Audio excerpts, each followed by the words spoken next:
Hello Stockian, मैं हूं Mohit Pathak, founder of Stockia and thank you for watching this video. मैं आपके लिए हर एक वीक में वीकली एनालिसिस लाता हूं जिसमें निफ्टी बैंक निफ्टी का पूरे वीक के दौरान क्या ट्रेंड रह सकता है, मार्केट सेंटीमेंट कैसा रह सकता है और किस तरीके से आपको ट्रेड करना चाहिए और पोजीशंस बनानी चाहिए, उसका मैं आपको डिस्कशन करता हूं और आपके सामने कुछ आउटपुट निकालता हूं। ओके, और अगर ये सब आपको अच्छा लग रहा है तो आप इसको लाइक करिए, वीडियो को अपने दोस्तों के साथ शेयर करिए, चैनल को सब्सक्राइब करिए और बेल आइकन को जरूर दबा के रखिए ताकि नई वीडियो की नोटिफिकेशन आपको हमेशा मिलती रहे। प्लस अच्छे स्टॉक्स मुझे जब मिलते हैं तो मैं आपके साथ शेयर जरूर करता हूँ, सो आप जो है कि उसका भी एक लुकआउट करते रहिए। ओके, चलिए। सो अब यहाँ पे मैं डिस्कस करता हूँ कि अगले वीक के लिए हमारा क्या हो सकता है, बट उसके पहले हमने आज इस वीक के लिए जो प्लानिंग करी थी वो हम देख लेते हैं कि इस वीक के लिए हमारी प्लानिंग क्या थी। तो हमारी वीक की प्लानिंग ये थी कि मार्केट हमारा जो है साइडवेज रहने वाला है। ओके, तो मैंने यहाँ पे वीकली चार्ट लगा लिया और आप देखिए मार्केट हमारा साइडवेज ही है। सपोर्ट जो था हमारा 16,800 850 समथिंग का सपोर्ट था और रेजिस्टेंस जो था 17,200 300 का था जो टूटने वाला नहीं था, तो वो टूटा नहीं है। और अगर मैं डेली बेसिस पे दिखाऊं तो आपको ये मार्केट काफी साइडवेज प्लस वोलेटाइल जो कि हमने प्लान किया था उसी हिसाब से रहा। सो ओवरऑल अगर देखें तो वीकली बेसिस पे मार्केट ओनली 55 पॉइंट नेगेटिव है, तो 55 पॉइंट का मतलब है निफ्टी के लिए कुछ भी नहीं। सो आपने अगर वहां पे आयरन कॉन्डर या फिर आयरन फ्लाई या फिर जो है कि शॉर्ट स्ट्रेडर बनाया होगा तो आपको अच्छा खासा बेनिफिट मिला होगा प्रीमियम की तरफ पे, क्योंकि यहाँ पे मार्केट साइडवेज था, पूरा था, बट हाँ वोलेटाइल काफी था, तो वोलेटिलिटी की वजह से आपको थोड़ा सा डर लगा होगा, बट ओवरऑल मार्केट कहीं जाने वाला नहीं था, आप इसको देख सकते हो। ओके, तो ये हमारी प्लानिंग थी जो कि सक्सेसफुल गई। मार्केट बहुत ज्यादा ऊपर नीचे नहीं हुआ, ऊपर नीचे हुआ बट बहुत ज्यादा ऊपर नहीं गया और नीचे नहीं गया, ये चीज याद रखिए। अब हम अगले वीक के लिए डिस्कस कर लेते हैं, बट आपको मेरा फॉर्मेट पता है। सबसे पहले डेटा, सो डेटा को डिस्कस करूं और जब तक ये वेबसाइट खुले तब तक मैं आपको एक इन्फॉर्मेशन दे दूं कि आप अगर मुझसे सीखना चाहते हो तो आप मेरी अगली बैच जो कि 10 अप्रैल से चालू हो रही है आप उसको ज्वाइन कर सकते हो।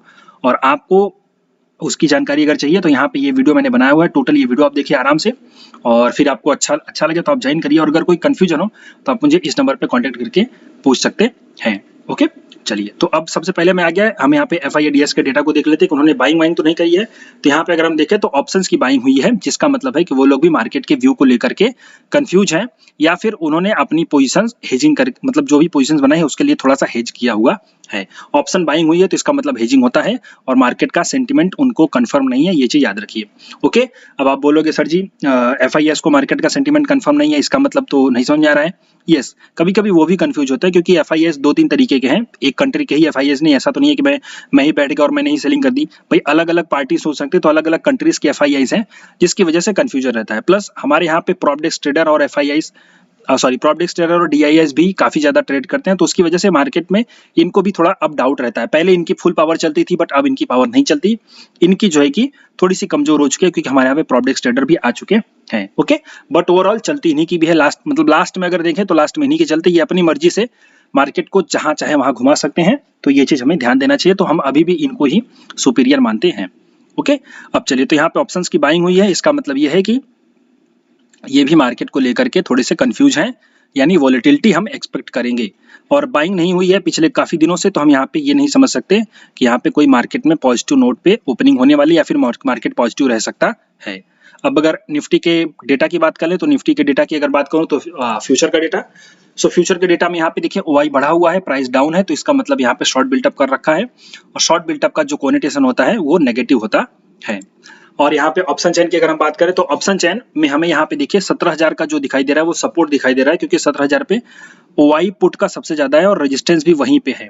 ओके, तो एक बार हम इसमें डिफरेंस पता करने के लिए चेंज देख लेते हैं।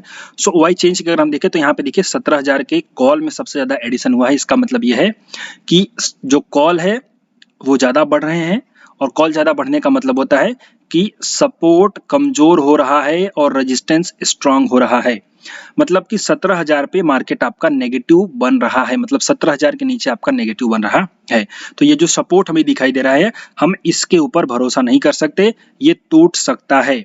अभी मार्केट आपका 55 पॉइंट नेगेटिव है, तो ये टूट भी सकता है, ये भी मान के चलिए। तो हम यहाँ पे 17,000 को सपोर्ट नहीं मानेंगे, हम सपोर्ट मानेंगे 16,500 को। तो अगले वीक का जो हमारा सपोर्ट होगा वो होगा 16,500 का।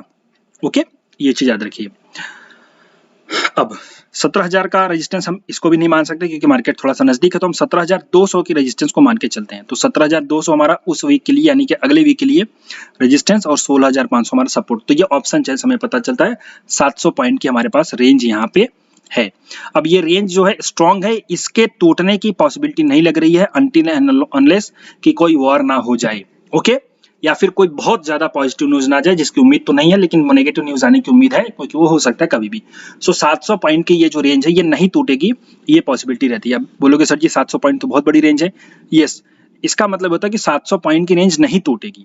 आप अगर उस 700 पॉइंट की रेंज को लेकर के कोई ऑप्शन की स्ट्रेटजी बनाना चाहते हो तो आप वो बना सकते हो, इसका मतलब ये होता है। ओके, ये चीज याद रखिए। अब अगर हम देखें अपने सपोर्ट रेजिस्टेंस को, तो सबसे पहले मैं 4 घंटे के टाइम फ्रेम पे चलूंगा, जो कि मेरा फेवरेट टाइम फ्रेम है, आपको पता होगा। सो यहाँ पे मैं अगर रेजिस्टेंस देखना चाहूँ तो रेजिस्टेंस मुझे यहीं पे दिखाई दे रहा है कि मार्केट आपका कंटिन्यू यहाँ पे डाउन चला, ये एक सपोर्ट बना था बट ये सपोर्ट टूट चुका है, तो अभी ये एरिया यही जो है यही रेजिस्टेंस का काम करेगा। सो ये 400 का रेजिस्टेंस यहाँ पे दिखाई दे रहा है, बट हम थोड़ा सा नजदीक चलते हैं तो 17,206 के पास हमें चार्ट में भी रेजिस्टेंस दिखाई दे रहा है और हमें ऑप्शन चेन में भी रेजिस्टेंस दिखाई दे रहा है, तो 17,200 हमारा रेजिस्टेंस हो जाएगा। अब रेजिस्टेंस का मतलब क्या है, यही हमारा ये डिसीजन पॉइंट होगा कि अगर इसके नीचे रहेगा तो मार्केट नेगेटिव है, लेकिन अगर इसके ऊपर जाएगा तो मार्केट पॉजिटिव हम मानेंगे। रेजिस्टेंस से दो चीजें पता चलती है, कभी भी ये मत सोचना कि रेजिस्टेंस का मतलब है कि उसके नीचे आ जाएगा। रेजिस्टेंस का मतलब होता है कि आप उसके पास आने पे सेलिंग की अपॉर्चुनिटी देख करके एक सेल करोगे, ये पहला मतलब होता है। जो नए लोग हैं इसको ध्यान दो। ओके, कभी आप लोग गलत इंटरप्रेट कर लेते हो, आप लोग ये सोचते हो कि जो रेजिस्टेंस है वो नहीं टूटेगा, ऐसा नहीं है, रेजिस्टेंस टूट सकता है।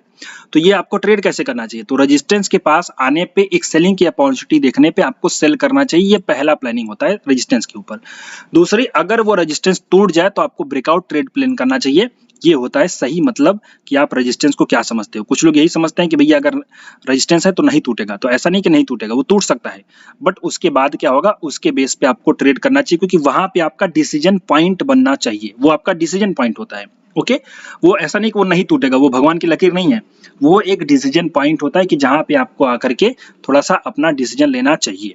ओके, तो 17,200 का हमारा रेजिस्टेंस है, तो ये इसका मतलब है कि इसके नीचे हम बेरिश रहेंगे, इसके टूटने के बाद ही हम बुलिश रहेंगे, ये भी याद रखिए।